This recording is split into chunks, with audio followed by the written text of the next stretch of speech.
Assalamualaikum warahmatullahi wabarakatuh. Halo adik-adik dimanapun berada. Video kali ini adalah tentang kelanjutan dari part 1 kemarin, pembahasan soal KSN IPA SMP tingkat kabupaten kota tahun 2020. Kali ini kita akan bahas soal nomor 36 sampai 50, jadi sampai selesai ya. Baik, bagi yang baru menyaksikan channel ini silahkan saksikan part 1 di channel Madesa Endar Studio. Dan bagi adik-adik yang baru bergabung di channel ini silahkan tekan tombol subscribe, like, and share. Kita langsung bahas soalnya.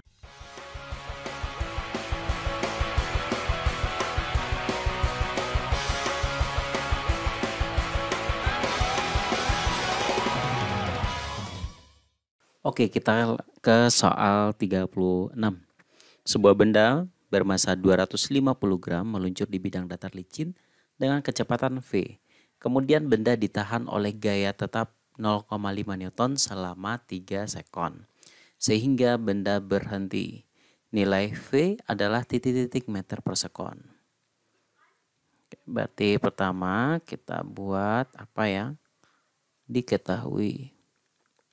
Ketahui adalah massa sebesar 250 gram. Meluncur dengan kecepatan V sama dengan kecepatan awal sebesar V. V0-nya sebesar V. Ditahan oleh gaya tetap, berarti ada F sebesar 0,5 Newton selama 3 detik ya. T-nya 3 sekon. Sehingga benda berhenti. Kalau berhenti berarti kecepatan akhir benda adalah 0 meter per sekon.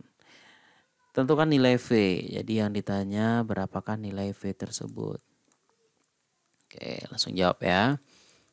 Ini kita gunakan rumus F sama dengan M kali A.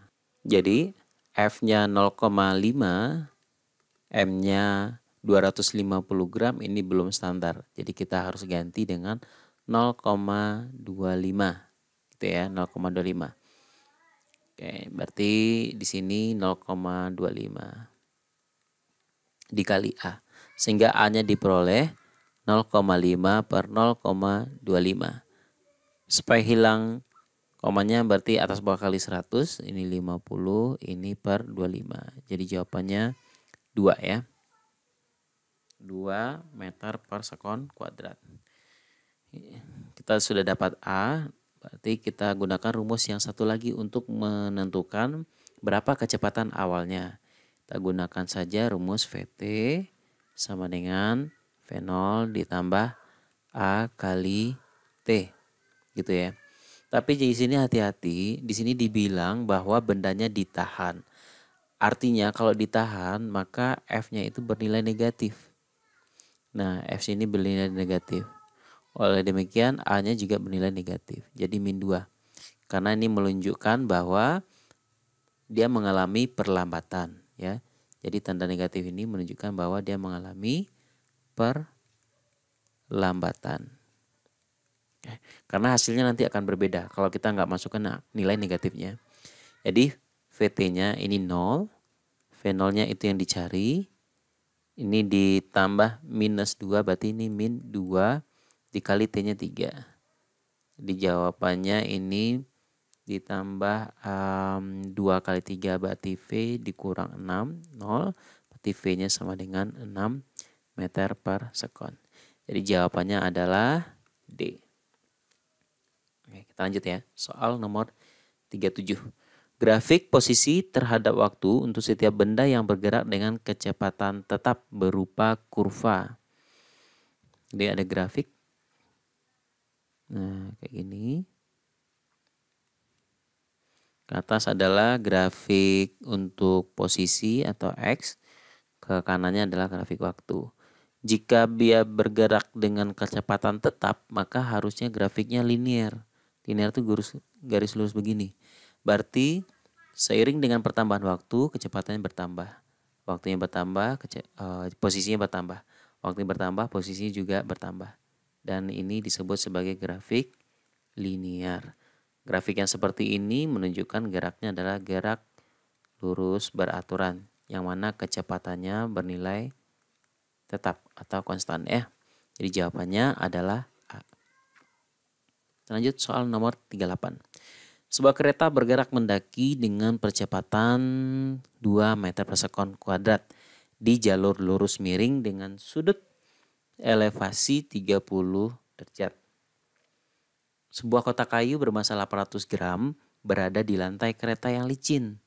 Jika percepatan gravitasi 10 meter per sekon kuadrat, gaya yang diperlukan untuk menahan kotak tetap di posisinya adalah berapa Newton? Oke, jadi kita buat di sini diketahui ada percepatan 2 meter per sekon kuadrat. Sudut elevasi kita anggap aja alfa. Alfanya 30 derajat. Massa M 800 gram.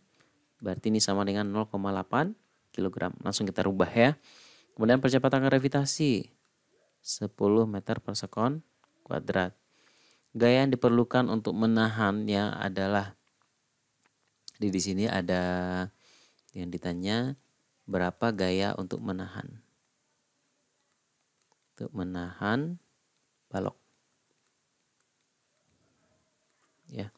Untuk menjawab ini kita butuh menggambarkannya dulu. Jadi ibaratnya dia berada di bidang miring. Ini bidang miring.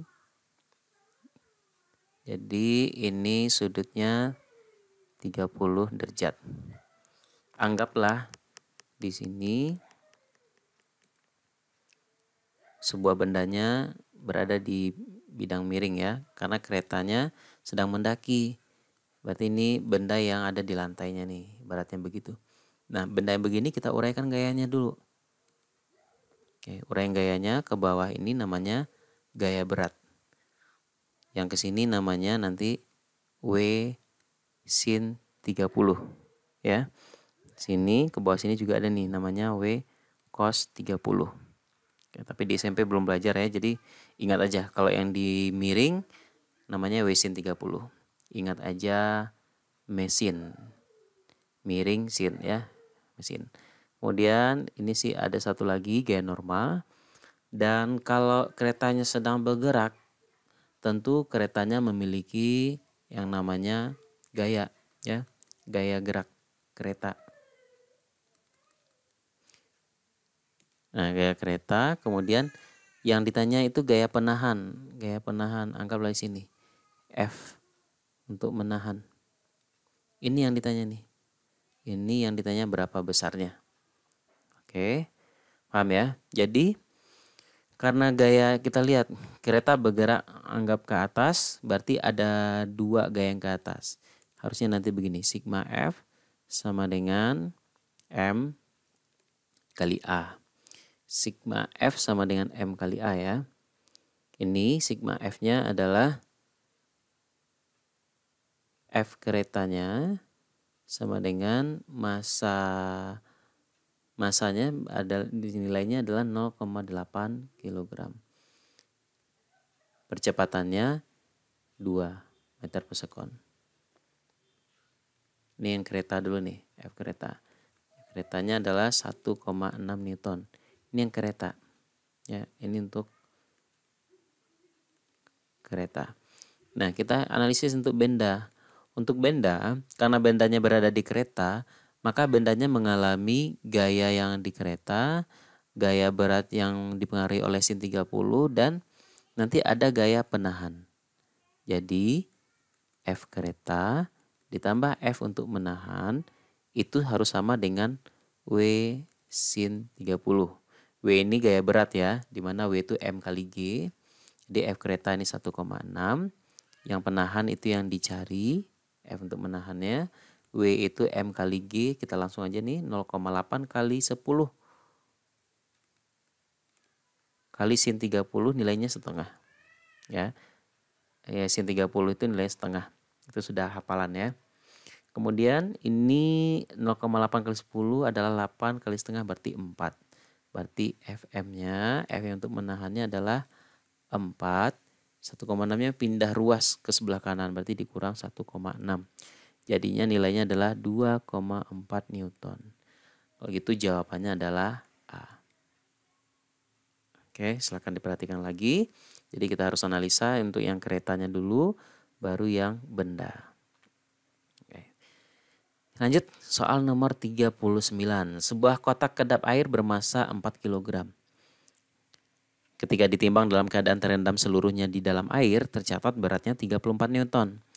Jika rapat massa air 1000 kg per meter kubik dan percepatan gravitasi 10 meter per sekon kuadrat, volume kotak adalah.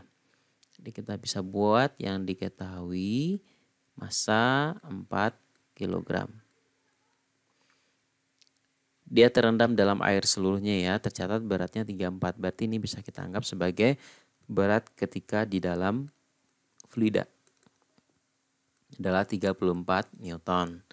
Rapat massa air berarti rho fluida 1000 ya, 1000 10 pangkat 3 kilogram meter pangkat 3. Gravitasi, percepatan gravitasi 10 meter per sekon kuadrat. Yang ditanya berapa volume benda atau volume kotak itu. Volume bendanya. Oke, jawabannya nanti kita bisa hitung dari gaya angkat atau gaya Archimedes. F Archimedes ini senilai dari berat benda ketika di udara dikurang berat benda ketika di dalam fluida, itu sama juga dengan rho fluida dikali gravitasi dikali volume yang tercelup. Karena dia di dalam air seluruhnya, maka volume yang tercelupnya ya sebesar volume benda. Di sini ya, volume bendanya. Jadi W di udara itu dari sini nih. Kalau M-nya 4, maka W di udara kita bisa hitung dari M dikali G. Berarti 4 kali 10 alias 40 Newton. Berarti di sini 40 dikurang WF-nya, W dalam airnya adalah 34. Jadi WF ini W dalam fluida. Rho fluidanya 10 pangkat 3. G-nya itu 10. Volume benda. 40 dikurang 34, ini hasilnya adalah 6. Ini 10 pangkat 4, ini kali VB. Kita tulis dibalik aja, VB sama dengan berarti 6 dibagi 10 pangkat 4. Atau sama dengan 6 kali 10 pangkat min 4. Karena kita menggunakan satuan standar semuanya, maka satunya adalah meter pangkat 3. Coba lihat jawabannya, yang meter pangkat 3 itu cuma 6. Jadi ini kemungkinannya jawabannya dalam sentimeter. Kalau meter ke sentimeter berarti kita harus kali 1 juta ya. Dikali 1 juta jadinya sisanya nanti akan jadi 600 cm kubik. Jadi jawabannya adalah D untuk nomor 39. Oke, jawabannya D. Kita lanjut soal nomor 40. Sebuah tabung dengan masing-masing ujungnya diberi nama A dan B. Diletakkan mendatar. Fluida dialirkan melalui tabung itu. Jika perbandingan luas ujung A dan ujung B adalah 1:4, perbandingan kecepatan aliran fluida di ujung A dan B adalah. Jadi kalau kita gambarkan nih yang A, yang B lebih besar, kurang lebih 4 kalinya. Nah gini ya, perbandingannya begini. Nih.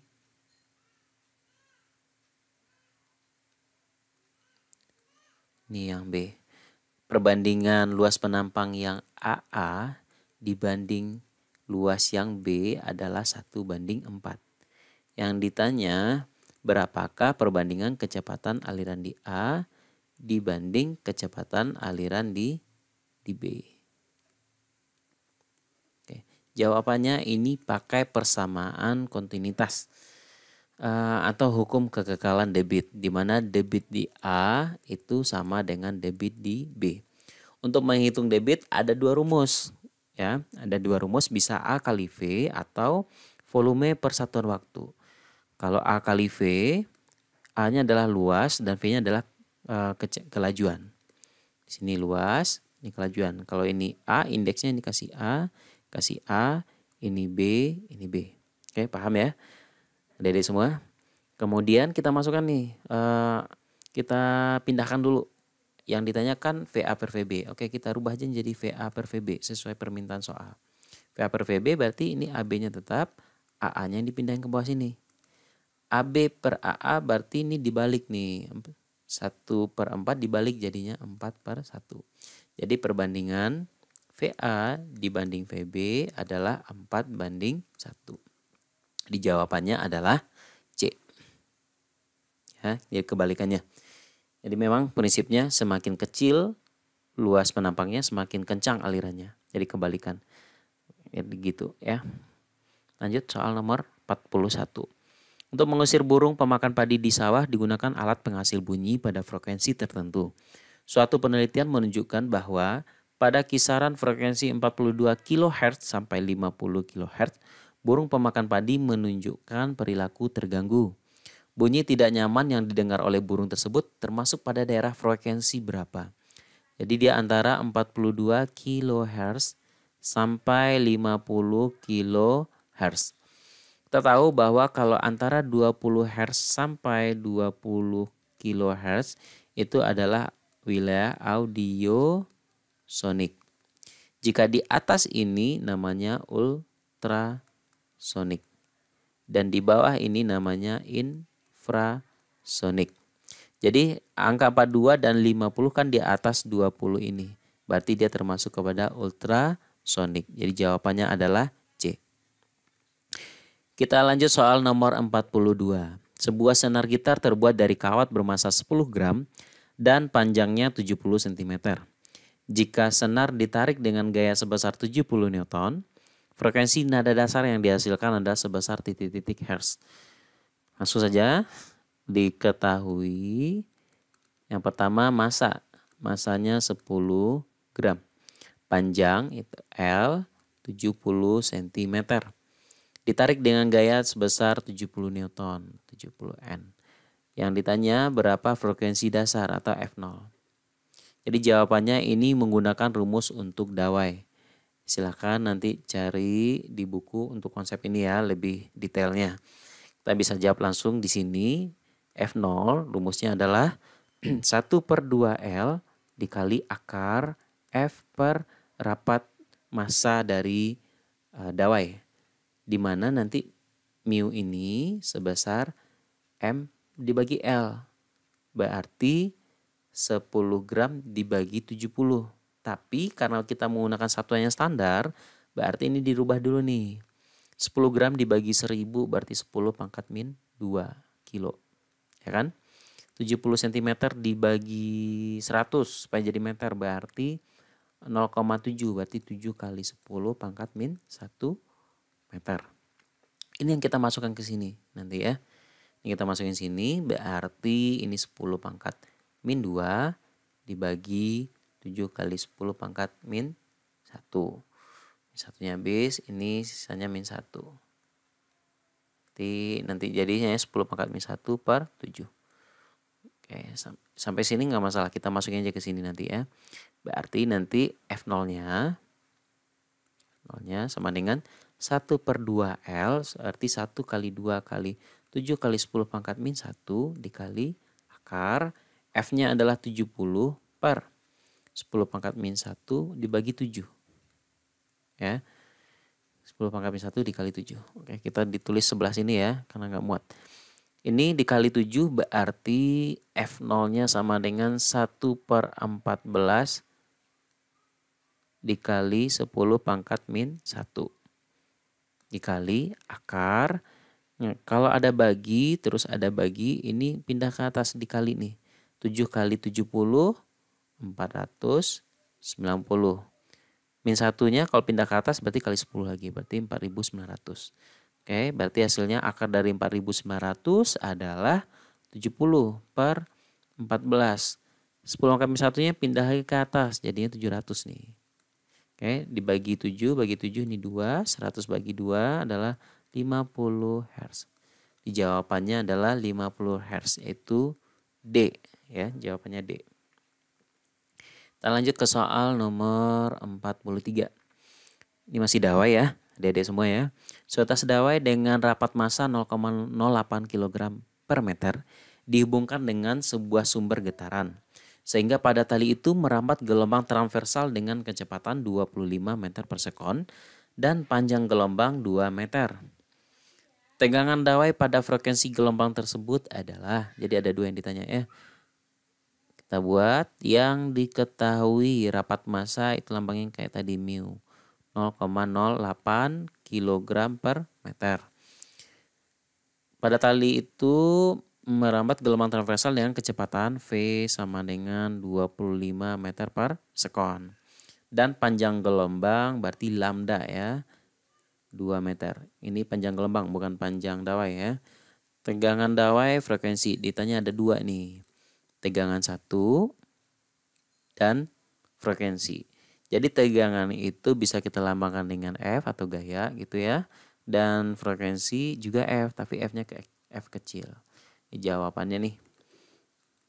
Yang pertama, kita bisa gunakan rumus kecepatan rambat gelombang di dawai adalah akar dari F per mu. Itu rumusnya ya.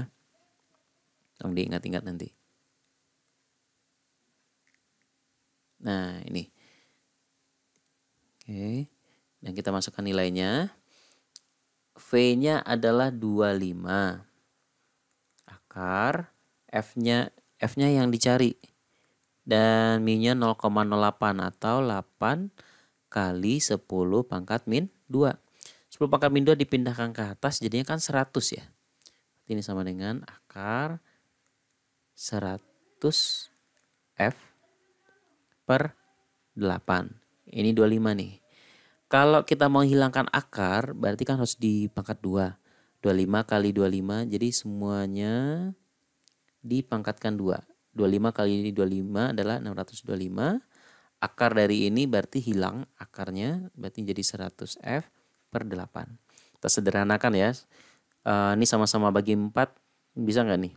100 bagi 4, 25. 8 bagi 4, ini 2. 625 dibagi 25, ini juga 25. Jadi nanti 2 kali 25. Jadi 50, ini adalah nilai F-nya. Itu untuk F-nya. Oke, paham? Berarti jawabannya antara A dan B. Sekarang kita cari frekuensi. Dari rumus V itu bisa dari lambda dikali frekuensi. Berarti frekuensinya adalah V per lambda. V-nya 25, lambdanya 2. Berarti 12,5 Hz. Jadi jawabannya B. Oke, 50 Newton dan 12,5 Hz. Bisa dipahami ya, Dede semua ya. Nanti bisa dilihat lagi rekaman ini berulang-ulang sampai adik-adik bisa paham ya. Kita lanjut soal nomor 44. Sebuah pegas panjangnya 20 cm digantungi beban sehingga panjangnya berubah menjadi 21 cm. Pada keadaan tersebut secara perlahan beban ditarik ke bawah hingga panjang pegas menjadi 22 cm. Setelah tarikan dilepas, beban bergerak turun naik. Waktu yang diperlukan beban untuk 10 kali kembali ke titik yang saat dilepaskan adalah 2 sekon. Yang ditanya amplitudo dan frekuensi osilasi pegas tersebut. Jadi osilasi ini maksudnya gerakan naik turun itu ya, naik turun pegasnya. Di sini ada angka 21 cm dan 22 cm. Yang kita pakai di sini adalah yang 22 cm-nya, yang keadaan akhirnya aja. Jadi dari soal sebetulnya kita tahu delta X-nya, perubahan panjangnya. Awalnya kan 20 cm, kemudian terakhirnya kan 22 cm. Berarti ini 22 cm dikurang 20 cm. Ini dapatnya adalah 2 cm. Yang mana ini sekaligus menjadi nilai amplitudo. Jadi amplitudonya nanti 2 cm ya. Sebetulnya yang 2 cm kan cuma C jawabannya. Langsung aja C sih sebetulnya. Tapi kita buktikan dulu ya. Jadi triknya kalau lihat dulu jawabannya amplitudo yang mana yang 2 satu-satunya C, udah itu aja nanti jawabnya. Tapi karena ini belajar kita bahas dulu ya. 10 kali kembali titik awal dalam waktu 2 sekon. Ini adalah berarti 10 kali periode nilainya 2 sekon.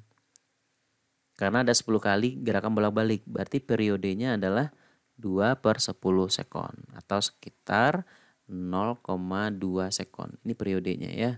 Atau 1/5. Ya, 0,2 atau 1/5. Yang ditanya ada amplitudo dan frekuensi. Jawabannya tadi amplitudonya sudah ada 2 cm. Dan frekuensi itu bisa dari 1/T. yaitu 1 dibagi 0,2, yaitu 5 Hz. Jadi jawabannya C. Oke, kita lanjut soal nomor 45. Seorang anak mengamati pita-pita warna terlihat di permukaan gelembung sabun. Dede pernah lihat ya, ada pita-pita warna kan kalau di air sabun, pernah bikin gelembung sabun kan? Kan ada warna-warna kayak pelangi tuh. Itu terjadi karena peristiwa apa? Apakah refleksi difus, refleksi spektakular, interferensi, atau difraksi? Jadi pada fenomena yang sabun ini, dia bukan difraksi, tapi prosesnya adalah interferensi. Ya, jawabannya adalah interferensi. Kalau pada prisma atau apa baru difraksi ya. Silahkan dilihat lagi teorinya di buku atau cari di internet ya untuk lebih lanjutnya. Kita lanjut soal nomor 46. Pada peristiwa pemantulan baur atau difus, berkas sinar datang dipantulkan dengan sudut yang gimana? Jadi kalau permukaannya datar, rata, maka nanti ada sinar datang, sinar pantul. Dan ada sinar datang, tuh ya. Ini sinar pantulnya beraturan. Tapi kalau permukaannya tidak datar, maka akan terjadi pemantulan difus. Jadi kemana-mana dia nanti. Ada yang ke sini, ada yang ke situ, ada yang ke situ ya. Nah, jadi tidak beraturan. Jadi seberkas sinar datang dipantulkan dengan sudut yang apakah sama dengan sudut datang atau dipantulkan beragam. Maka jawabannya kalau secara keseluruhan dia beragam. Ada ya tergantung di mana nanti ya permukaan yang dikenainya. Tapi kalau seberkas sinar yang datang itu tetap nanti dipantulkan sesuai dengan sudut yang sama dengan sudut datangnya. Kalau dianggap satu sinar ini aja. Tapi kalau secara keseluruhan dia akan menghasilkan menghasilkan pemantulan yang baur, yang acak, pemantulannya acak. Tapi kalau satu berkasnya kita anggap sama dengan sudut datang. Ya, jadi jawabannya D. Kita lanjut soal nomor 47. Sebuah lensa cembung memiliki panjang fokus 15 cm. Di depan lensa tersebut diletakkan benda pada jarak 10 cm. Bayangan benda terbentuk titik-titik. Oke. Yang diketahui di soal ini fokusnya adalah 15 cm. Ingat tandanya ya, kalau lensa cembung fokusnya positif. Tapi nanti kalau lensa cekung nanti langsung kasih di sini negatif. Walaupun di soal tidak dibilang negatif. Oke. Di depan lensa diletakkan benda, berarti S sama dengan 10 cm. Yang ditanya bayangan terbentuk di titik-titik. Jadi yang ditanya S aksennya. Nah, jawabannya nanti adik-adik bisa pakai rumus ini nih. 1/F sama dengan 1/S tambah 1/S aksen. Begitu kan? Tapi di sini dikasih triknya nih, rumus cepat. Ya, triknya adalah S aksen itu rumusnya S dikali F per S dikurang F. Ya, ini rumus cepatnya. Bisa berlaku untuk cermin, bisa untuk berlaku untuk lensa. Baik itu untuk cembung atau yang cekung. Cuman hati-hati di perjanjian tanda fokusnya. Apakah fokusnya positif atau negatif. Oke, kita masukkan angkanya. Berarti S aksennya sama dengan S-nya 10, F-nya 15 per S kurang F. 10 kurang 15 berarti min 5. Ini bagi misalnya 3. 3 kali 10, 30 bagi min 1. Berarti min 30 cm. Ya, jawabannya ada 30. Tanda negatif itu menunjukkan bahwa ya, negatif ini menunjukkan bahwa sifatnya adalah maya. Dan maya itu berarti terjadi di depan lensa. Berbeda dengan cermin ya. Kalau maya pada cermin di belakang cermin. Tapi kalau di lensa, maya itu adalah di depan lensa. Berarti jawabannya adalah yang A. Oke, bisa dipahami? Kita lanjut soal nomor 48. Garis gaya listrik di dekat sebuah muatan titik-titik garis gaya listrik di tempat yang jauh dari muatan listrik tersebut. Tentu kalau makin dekat dengan muatan dia akan lebih rapat ya. Lebih rapat dia. Jadi jawabannya A. 49. Sebuah partikel bermuatan 2 mikrokulom bergerak dengan kecepatan 2 meter per sekon dalam daerah yang medan magnetiknya 0,5 T. Jika partikel bergerak tegak lurus medan magnetik, gaya yang bekerja pada partikel tersebut adalah sebesar. Baik, ini kita buat dulu diketahuinya. Diketahui muatan Q ya. Ini 2 mikrokulom. 2,0 atau 2 sama ya. Kecepatan ini 2 meter per sekon. B-nya adalah 0,5 T. Yang ditanya kuat besarnya gaya F. Jawabannya ini di SMP barangkali belum diajarkan, tapi untuk Olimpiade ini sudah keluar biasanya. Ini B kali Q kali V. Ini rumusnya ya. F sama dengan BQV. Berarti F-nya sama dengan 0,5 dikali 2 kali 10 pangkat, ini 2 kali 10 pangkat min 6 ya, kulom, min 6, dikali V, 2. Setengah kali 2 itu berarti 1, 1 kali 2, 2, 2 kali 10 pangkat min 6 jawabannya nih. Satunya dalam Newton, tentu dalam Newton. Atau 2,0 ya, jadi jawabannya adalah D. Oke, next. Soal terakhir. Bumi berotasi dan berevolusi secara bersamaan. Revolusi bumi menyebabkan berapa peristiwa antara lain. Kalau kita lihat yang pertama itu betul ya, pergantian musim ini betul. Gerak semu benda langit, terjadi siang malam, perbedaan waktu pada tempat yang berbeda dari zat bujurnya. Ini tiga-tiganya adalah akibat dari rotasi bumi. Jadi jawabannya A. Oke, demikian pembahasan kita adik-adik. Sampai ketemu di video pembelajaran atau pembahasan soal berikutnya. Tetap semangat belajarnya, mudah-mudahan sukses ya.